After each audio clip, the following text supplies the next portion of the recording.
আসসালামু আলাইকুম। এটিএন বাংলার সংবাদে সবাইকে স্বাগত জানাচ্ছি তনুজা দাস। শুরুতেই জানিয়ে দেব বিআরবি কেবলস সংবাদ শিরোনাম। সংশোধিত নারী ও শিশু নির্যাতন দমন আইনে উপদেষ্টা পরিষদের অনুমোদন, বিয়ের প্রলোভনে ধর্ষণের সর্বোচ্চ শাস্তি 7 বছর, ঈদে টানা 9 দিনের ছুটি। এলডিপি দিয়ে ঐকমত কমিশনের সংলাপ শুরু। 166টি সুপারিশের মধ্যে 120টিতে দলটির একমত। সব রাজনৈতিক দলের সহযোগিতা চায় কমিশন। সব মামলায় খালাস পেলেন তারেক রহমান। বিচারিক আদালতে আর মামলা না থাকায় দেশে ফিরে রাজনীতি করতে বাধা নেই, জানালেন আইনজীবীরা।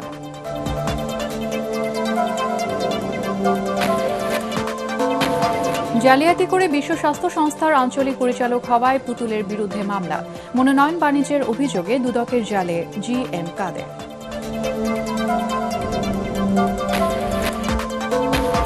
এবং গাজার ইসরায়েলি বাহিনীর গণহত্যার প্রতিবাদে বিক্ষোভে উত্তাল ঢাকা। আন্তর্জাতিক আদালতে নেতানিয়াহুর বিচার দাবি জামাত সহ বিভিন্ন দলের।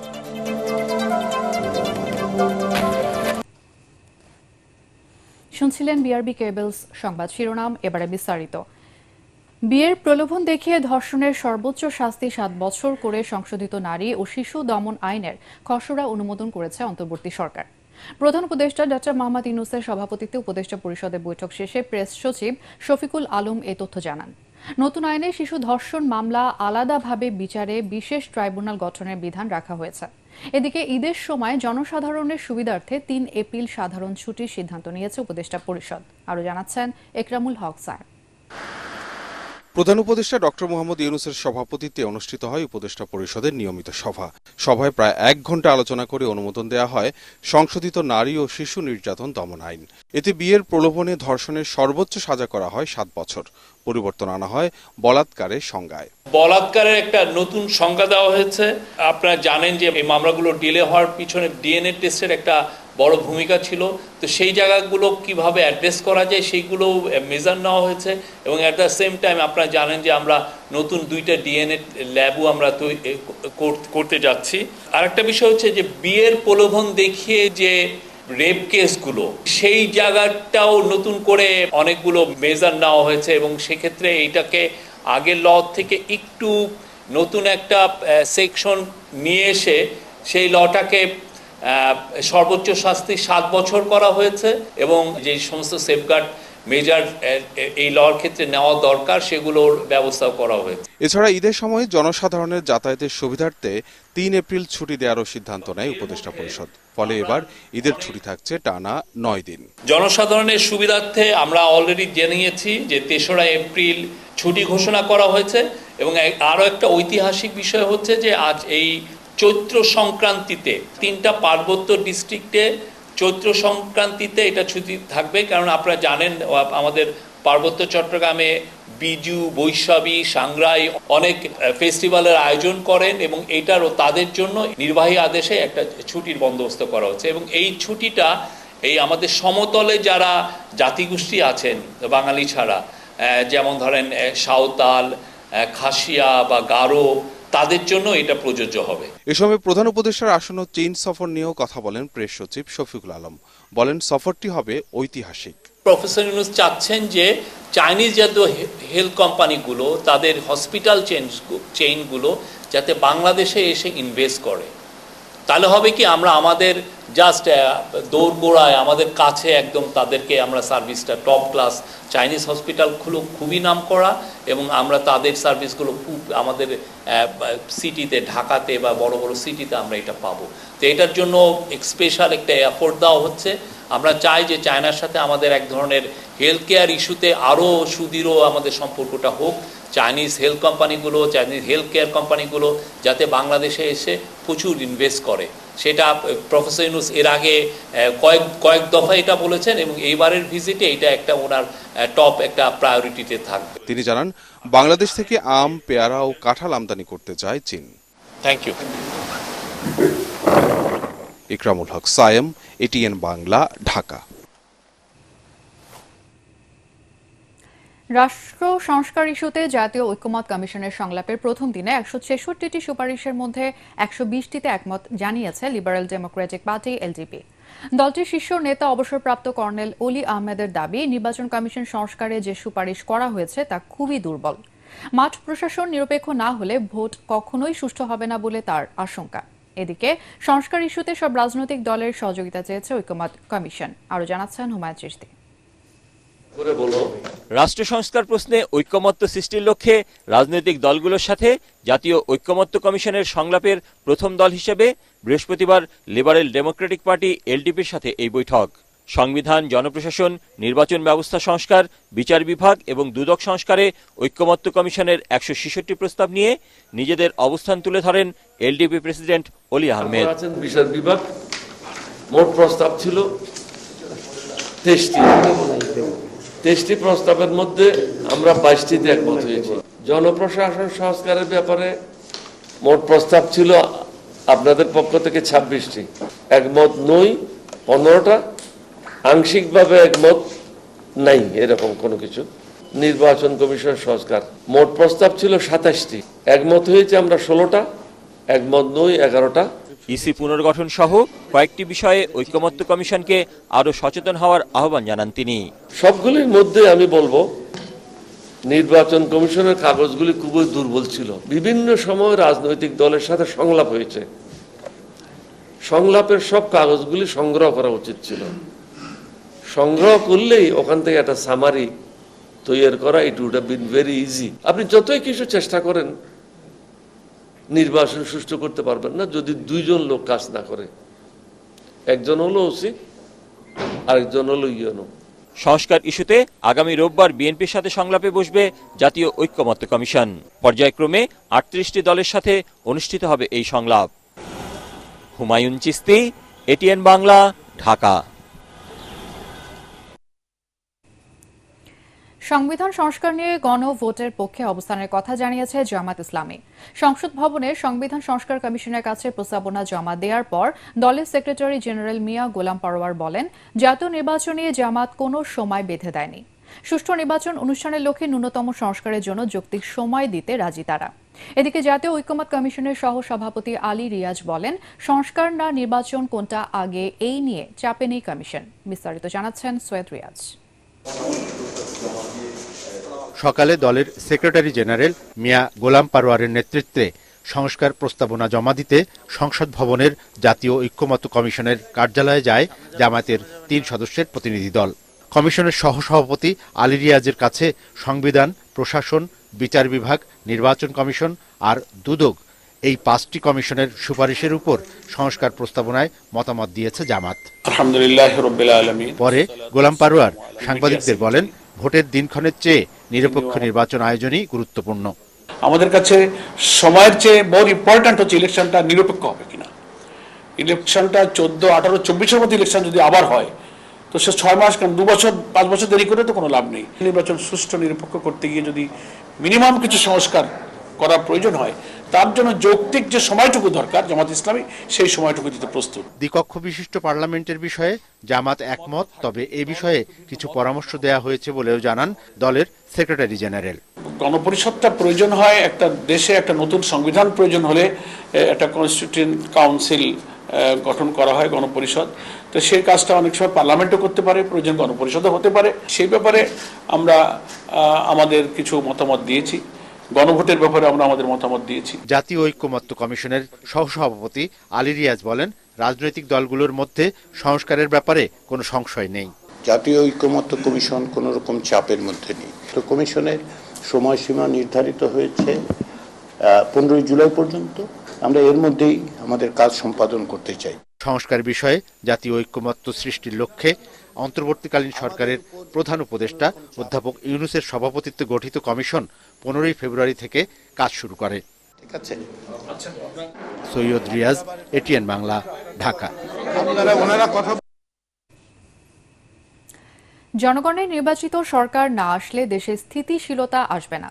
সেই কারণে নির্বাচনকে সর্বোচ্চ গুরুত্ব দিতে বলেছেন বিএনপির স্থায়ী কমিটির সদস্য আমির খসরু মাহমুদ চৌধুরী। চেয়ারপারসনের গুলশান কার্যালয়ে বিএনপির মহাসচিব মির্জা ফখরুল ইসলাম আলমগীরের সঙ্গে ইউরোপীয় ইউনিয়নের রাষ্ট্রদূত মাইকেল মিলারের বৈঠকের পর সংবাদ সম্মেলনে আমির খসরু জানান, নির্বাচন ও সংস্কার বিষয়ে আলোচনা হয়েছে। তিনি জানান, বিদেশি বন্ধুরা নির্বাচিত সরকারের সাথে কাজ করতে চায়। বর্তমান পরিস্থিতি মোকাবেলায় গণতান্ত্রিক ধারা ফিরিয়ে আনা জরুরি, তাই নির্বাচন ডিসেম্বরের পরে যাওয়ার সুযোগ নেই। ডিসেম্বরের মধ্যে নির্বাচন হলে আমরা সঠিক পথে থাকবো। গণতান্ত্রিক অর্ডারটা ফিরিয়ে আনা খুবই গুরুত্বপূর্ণ, সবচেয়ে বেশি গুরুত্বপূর্ণ। যেখানে জনগণের মালিকানা ফিরিয়ে দেওয়ার জন্য আমরা 15-16 বছর যুদ্ধ করেছি, সেটা ফিরিয়ে দেওয়ার একমাত্র পথ হচ্ছে বাহক হচ্ছে নির্বাচন, এবং তার মাধ্যমে একটা গণতান্ত্রিক অর্ডার ফিরে আসবে। ডিসেম্বরের পরে যাওয়ার কোনো সুযোগ নেই। আসলে সবাই তো একটা নির্বাচিত সরকারের সাথে কাজ করা, ওদের জন্য সকলের জন্য সুযোগ সুবিধা হচ্ছে একটা নির্বাচিত সরকারের সাথে কাজ করা।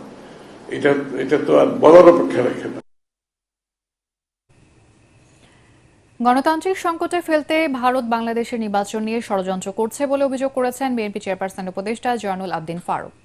জাতীয় প্রেস ক্লাবে জাতীয়তাবাদী প্রজন্ম ৭১ আয়োজিত সাংবিধানিক অধিকার ও গ্রহণযোগ্য নির্বাচন শীর্ষক আলোচনা সভায় তিনি বলেন, ইউনূস সরকারকে অস্থিতিশীল করার চেষ্টা সফল হতে দেয়া যাবে না। অন্তর্বর্তী সরকারকে ধৈর্যের সাথে পরিস্থিতি মোকাবেলার আহ্বান জানিয়ে জয়নুল আবদিন ফারুক বলেন, যে কোনো মূল্যে জনপ্রত্যাশা পূরণে কাজ করতে হবে। ষড়যন্ত্রের প্রেতাত্মা মোদি এবং মোদির আশ্রয় হাসিনা আবারও বাংলাদেশে এই আমার ডক্টর ইউনূস সরকারকে অস্থিতিশীল করার একটা প্রয়াস ওই দেশ থেকে শুরু হয়েছে।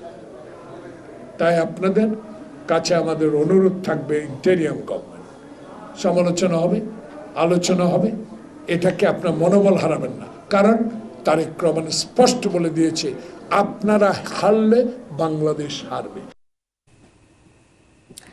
প্রধান উপদেষ্টা ডক্টর মোহাম্মদ ইউনূস জানিয়েছেন, নির্ধারিত সময়েই আগামী জাতীয় নির্বাচন আয়োজনে অন্তর্বর্তী সরকার প্রতিশ্রুতিবদ্ধ। কোনো দাবির কারণে ভোট বিলম্বিত হবে না। সন্ধ্যায় ডক্টর কমফোর্ট এরোর নেতৃত্বে আন্তর্জাতিক ক্রাইসিস গ্রুপের প্রতিনিধি দলের সাথে বৈঠকে প্রধান উপদেষ্টা কথা বলেন। এ সময় তিনি বলেন, নির্বাচনের জন্য সরকার 2টি সম্ভাব্য সময়সীমা নির্ধারণ করেছে। এ থেকে কোনো পরিবর্তন হবে না বলে প্রতিনিধি দলকে আশ্বস্ত করেন প্রধান উপদেষ্টা। আওয়ামী লীগকে নিষিদ্ধ করার অন্তর্বর্তী সরকারের কোনো পরিকল্পনা নেই, তবে হত্যা এবং মানবতা বিরোধী অপরাধে অভিযুক্ত ব্যক্তিদের বিচার করা হবে। এ সময় আন্তর্জাতিক ক্রাইসিস গ্রুপের প্রতিনিধি দলের প্রধান ডক্টর কমফোর্ট এরোর বাংলাদেশের অন্তর্বর্তী সরকারকে সব ধরনের সমর্থনের আশ্বাস দেন।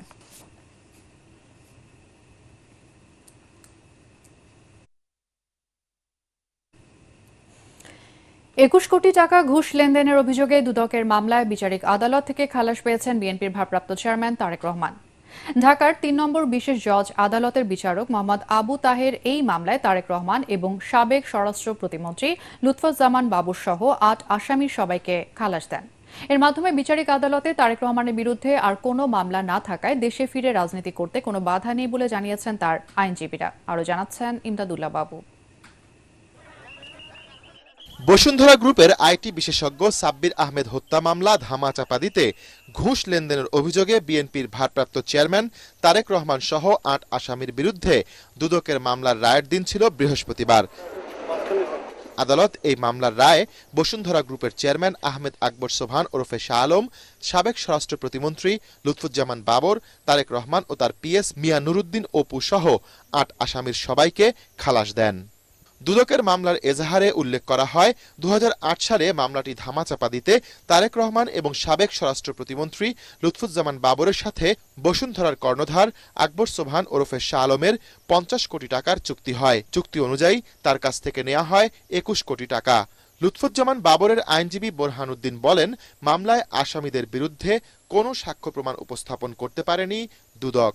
মাননীয় আদালত সুস্পষ্টভাবে দেখলেন যে এই মামলায় প্রসিকিউশন পক্ষ তথা বাদী পক্ষ যে অভিযুক্তি এনেছেন, তথাকথিত ঘুষের লেনদেনের কোনো অস্তিত্ব এখানে পাওয়া যায় নাই, কোনো সাক্ষী বলে নাই, কোনো কাগজপত্র আসে নাই, এমনকি বর্তমান যে প্রযুক্তিগত সাক্ষ্য আপনার সিসিটিভি ফুটেজ বা অন্য কোনো মিডিয়া কোনো মাধ্যমেই এই মামলার ঘুষের লেনদেন, আলোচনা, ষড়যন্ত্র এইসব বিষয় আসে নাই। এ সময় তারেক রহমানের আইনজীবী মাসুদ আহমেদ তালুকদার বলেন, এর মধ্য দিয়ে তার বিরুদ্ধে নিম্ন আদালতে সব মামলার বিচার কাজ শেষ হয়েছে।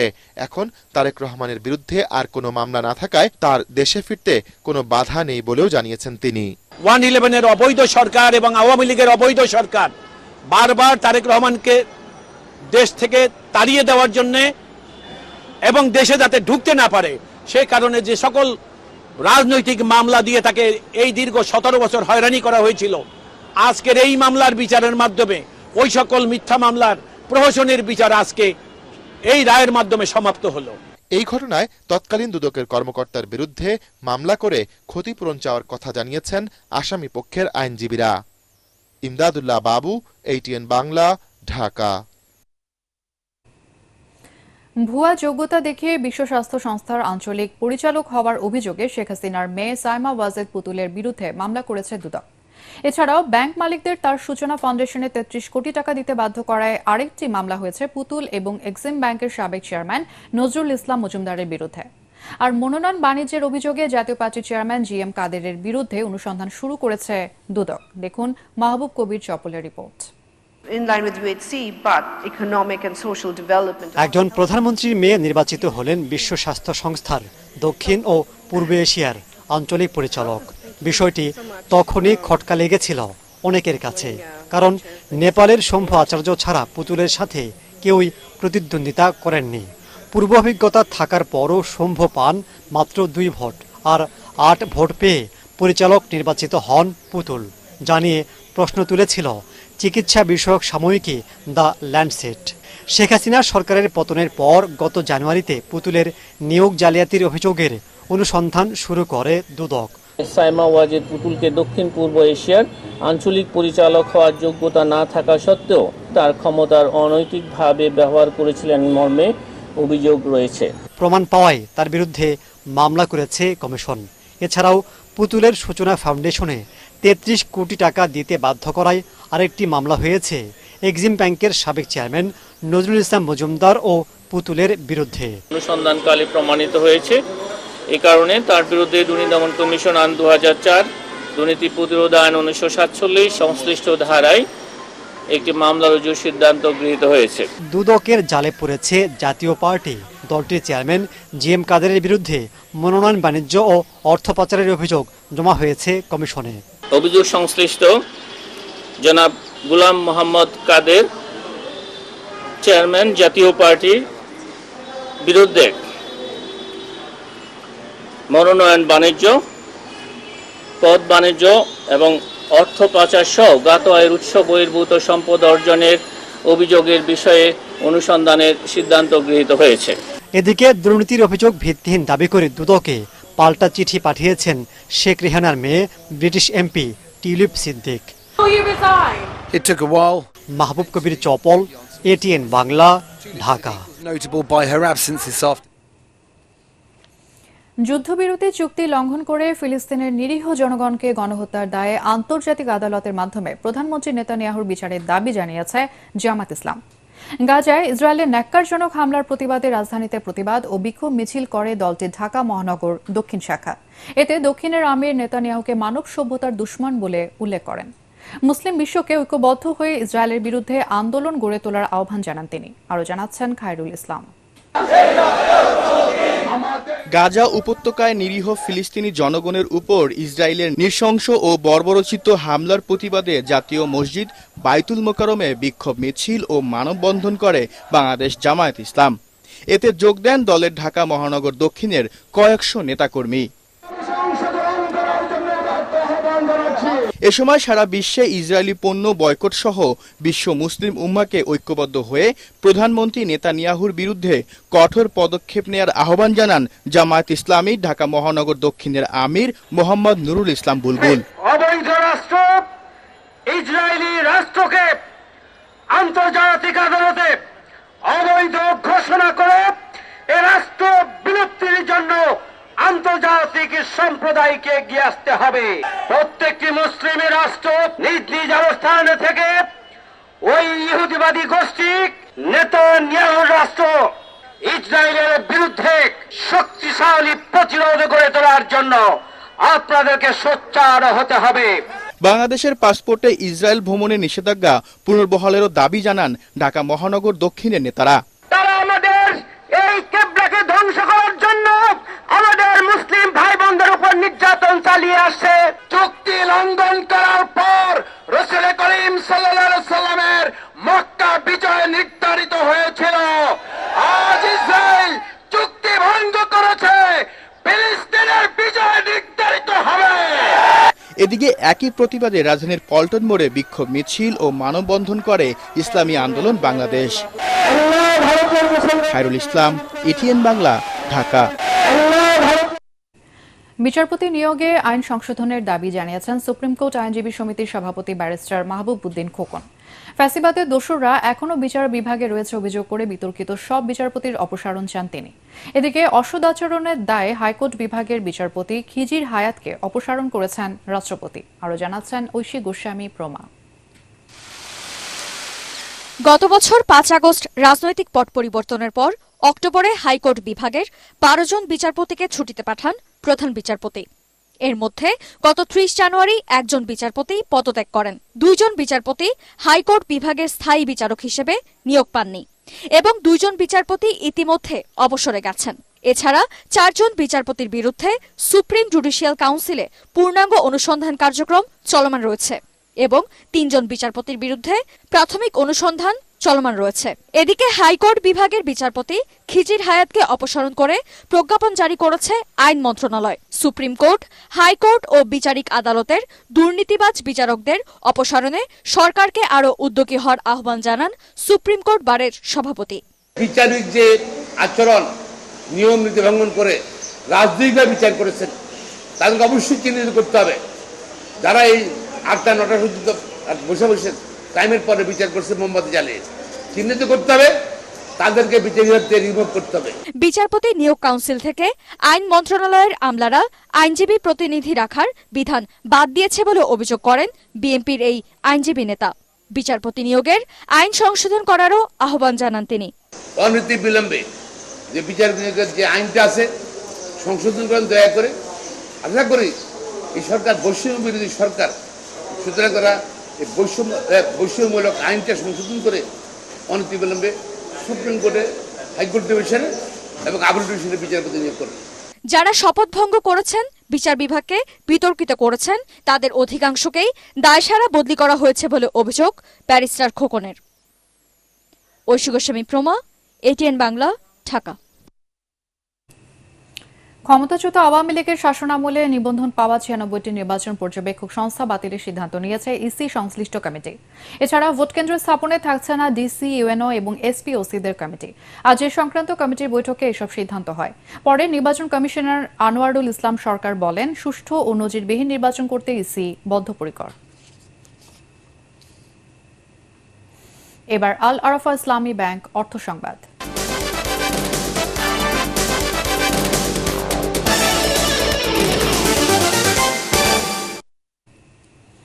করের আওতা বাড়াতে চেম্বার ও অ্যাসোসিয়েশন সহ সবাইকে এক হয়ে কাজ করার আহ্বান জানিয়েছেন জাতীয় রাজস্ব বোর্ডের চেয়ারম্যান আব্দুর রহমান খান। জাতীয় রাজস্ব বোর্ড ভবনের সম্মেলন কক্ষে আয়োজিত প্রাক বাজেট আলোচনা সভায় তিনি বলেন, কর রেয়াতের সংস্কৃতি থেকে বের হতে হবে। এ সময় স্থানীয় বাজার সুরক্ষিত রাখতে কাগজ আমদানিতে কর বাড়ানোর প্রস্তাব দেয় পেপার মিলস অ্যাসোসিয়েশন। এবার আন্তর্জাতিক সংবাদ।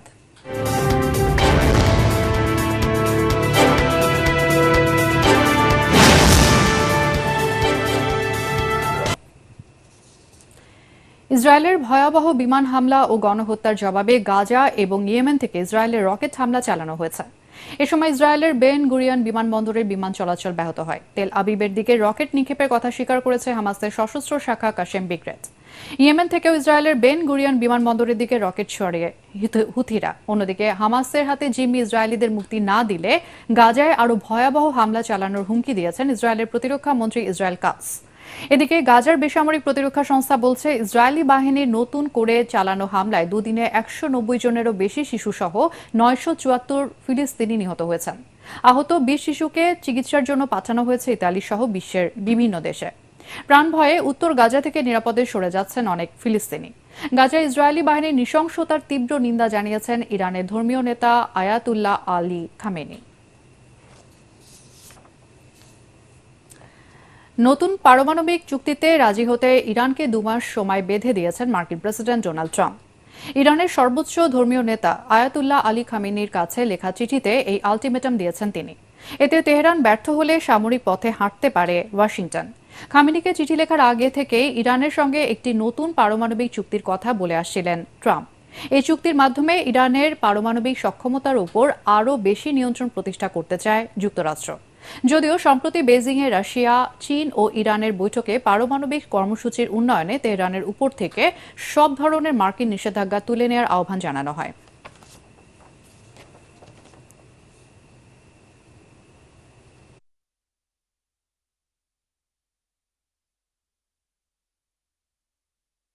স্বৈরাচারের দোসররা যাতে প্রশাসনের কোনো পদে থাকতে না পারে সেজন্য সবাইকে ঐক্যবদ্ধ থাকার আহ্বান জানিয়েছেন বিএনপির ভাইস চেয়ারম্যান বরকতুল্লাহ বুলু।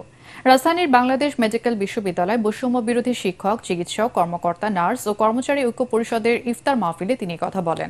এ সময় জাতীয় সরকারের গুরুত্ব তুলে ধরেন Barkatullah blue.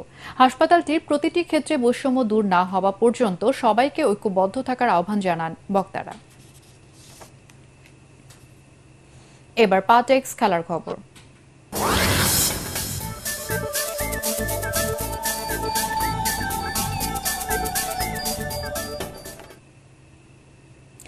AFC Asian cup বাছাই খেলতে ভারতের শিলংয়ে পৌঁছেছে বাংলাদেশ জাতীয় ফুটবল দল।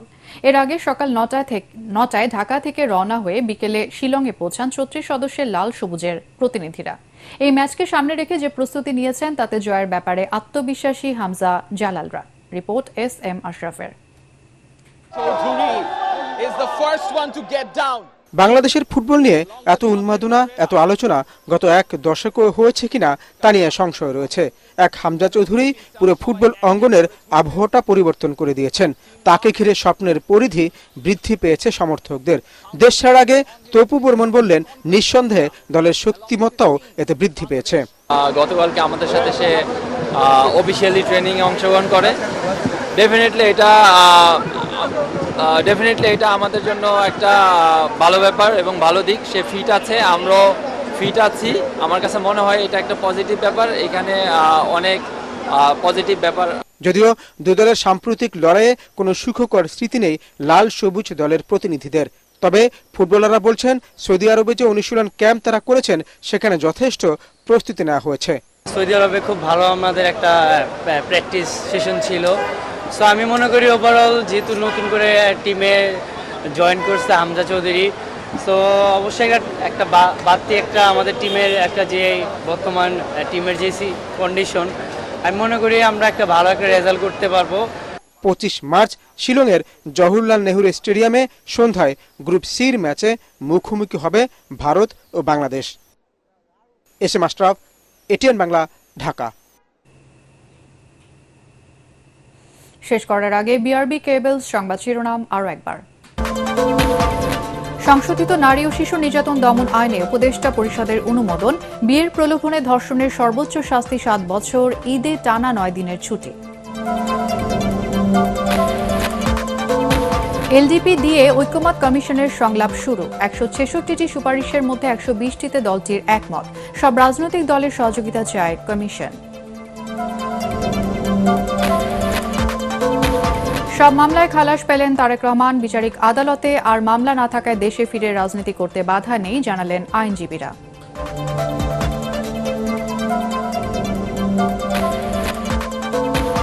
জালিয়াতি করে বিশ্ব স্বাস্থ্য সংস্থার আঞ্চলিক পরিচালক হওয়ায় পুতুলের বিরুদ্ধে মামলা। মনোনয়ন বাণিজ্যের অভিযোগে দুদকের জালে GM কাদের।